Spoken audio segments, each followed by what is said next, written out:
I'm getting like an echo or something. I got a good delay. I don't know what else to really put on the board.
Good evening, folks, and welcome to another edition of the Mediocre Cover Band Guitar Guy. So that was a little bit of Randy Rhoads fooling around there for me. Just because they finally put him into the Rock and Roll Hall of Fame where he belongs. Long overdue as far as I'm concerned. One of the greatest guitar players, I guess, of all time. For the amount of time he was on the planet, the legacy he left behind is unbelievable, and guitar players coming up now are still discovering his music even to this day. And that speaks volumes, and everybody knows I'm a huge Eddie Van Halen fan, but Eddie had a large body of work that he did over an extended period of time compared to what Randy Rhoads did. Kind of like Duane Allman, such a limited amount of time and huge influence. So with all that behind us now, I'm going to talk about something that I haven't really gotten into. I've talked about, putting a cover band together and finding members and that, but I think I even did an episode on fill-ins, if somebody can't make a gig. But one thing I didn't talk about is somebody joining an already established, busy, booked-up band. And it's something that you really need to think a lot about long and hard before you go in and I guess audition. And there are several things that you have to keep in account when you go. Like for starters, you need to think to yourself or be confident enough to know that you have the ability to do so. Because you're going to be playing other people's music and you're going to have to learn things note for note for the most part. And you're going to have to learn a large body of work in a very fast amount of time. And if you don't, you're probably not going to get the gig. Nan's not going to want you in the band if you don't know your shit when you get there. So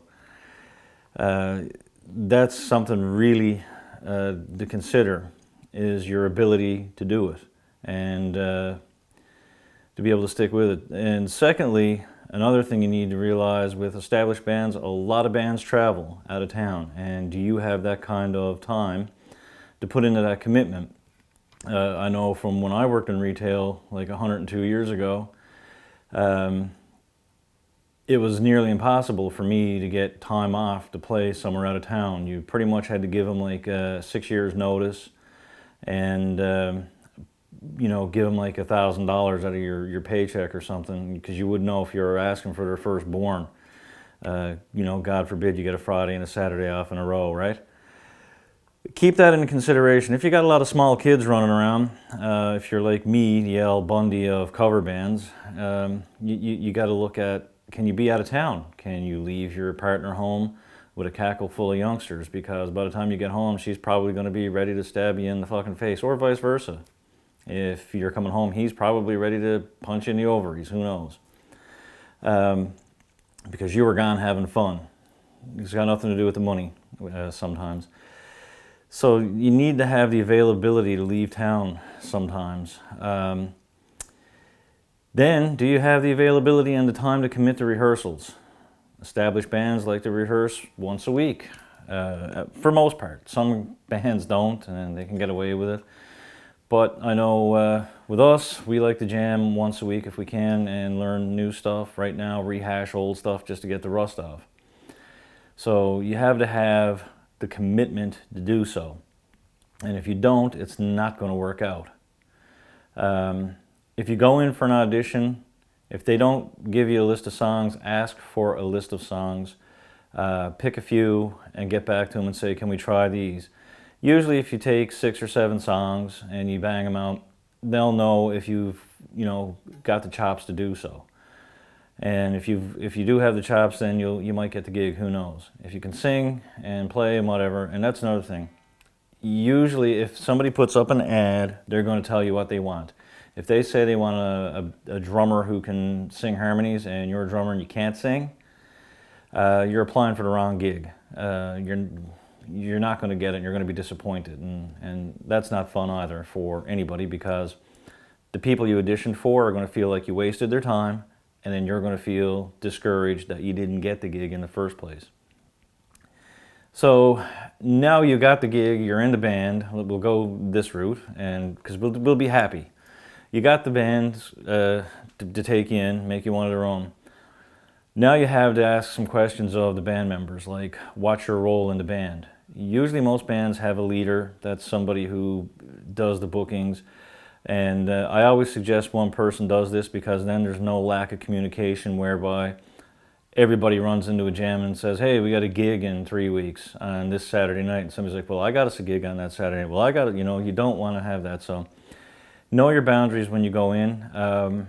Any work situation or band situation, you don't need more than one alpha in the whole scheme of things. One person, so you find out what your role is in that band. Find out if they mind. If you've gotten into a venue that they've been trying to get into and they're not playing, and you say, hey, I got a contact there, I can go speak to them if you want me to. Don't assume that they want you to. They might have a problem with the venue. They might have a problem with the owner, manager, or an employee or whatever. They might have gotten kicked out of there 20 years ago, who knows. So ask lots of questions about where you fit in and what they expect from you when you join the band. And if you take somebody in, you should let them know as well what you expect from them and what their role is going to be. And once as you get in there too, you have to really evaluate everybody's personalities in the band that you're looking to join or you've already joined. If you don't get along with them, it's not going to get any better. It's going to stay the same or get worse. So personality and personality clashes are something that you need to consider as well, and you need to avoid any drama because it takes away from the fun of playing music. And before you accept your job or your position in the band, ask about money. It's cool to be in a band, it's great and it's fun, but it has to be kind of worth it to you. If you've got lots of money and you're doing it for fun, that's great, God love you, but if you're going to travel and you're going to give up weekends and you're going to give up this and you're going to give up that, it's got to be worth it. And I talk about this stuff all the time, and it gets me in trouble when I talk about undercutting and whatever. You don't want to be in a band where somebody's going into a venue and saying, hey, you're paying this band $800 a night, we'll do it for $3, because your integrity is attached to the band. And then later on, when you're no longer into that band, people are looking at you and judging you for what went on in your last situation. So keep that in mind. And I'm going to explain something now. That's going in and telling the venue you would play for that money. If the venue says this is what we're paying and everybody agrees to it, then that's up to you. That's not undercutting. That's just taking one for the team sometimes or whatever. And that's how it rolls. So just a little explanation of what undercutting is. If you take a gig and this is what they told you were going to get, like $300, and you're like, yeah, okay, you know what, we got nothing on the horizon, we want to get in here, or we just want to play, or whatever, then that's a different thing. Yeah, and that's pretty much, those are the things that you really need to look for when you go into that situation. Just be prepared for the unexpected at all times. It's nothing like television when you're watching Saved by the Bell and Zach and all those people put a band together and Slater. It's not as fun, and they're not smiling, and they're not playing at the school cafeteria. It's work, and you need to be able to buckle down and do it. So that's it. So folks, anyway, thanks for watching. Thanks for the support. And speaking of support, get out and support everybody who's playing. You can check out the NL Live Events page. There's always somebody playing somewhere, whether it's well, actually it's all solo and duos and acoustic stuff right now. With the regulations, I guess that's pretty much where it stands.